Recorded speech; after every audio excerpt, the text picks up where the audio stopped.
In Germany, newspaper headlines read, "It's a boy. The winner is Europe."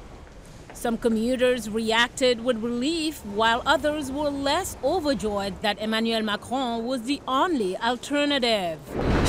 I think it's sad that it had to be decided like this because Macron wasn't who everyone wanted to vote for.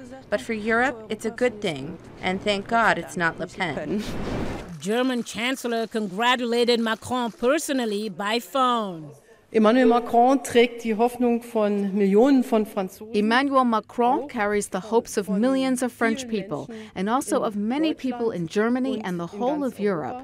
He ran a courageous pro-European campaign. He stands for openness to the world and firmly behind a social market economy. Baltic prime ministers with their Polish counterpart in the Estonian capital Tallinn also welcomed Macron's victory. The result shows that a unified Europe, a developing Europe, a safe Europe based on principal values, based on human rights, has a future. At a campaign event in London, British Prime Minister urged voters to allow her a Macron-style mandate to strengthen hand in the Brexit negotiations. We must make sure that in the UK we also have a strong mandate to take a strong position into our negotiating table.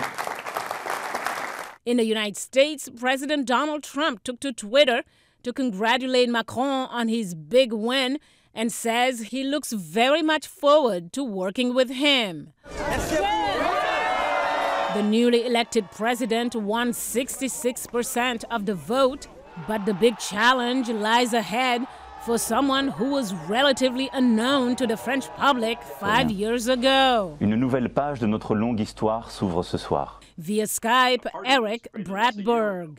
So his next domestic challenge will be to secure enough seats in the parliament and then later on in the Senate to have enough domestic support from the legislative branch so that he can also implement some of the reforms that he's promised. And Bratberg says we will find out more about Macron's style and leadership qualities soon, as he'll be on the world stage in the NATO and G7 summits later this month.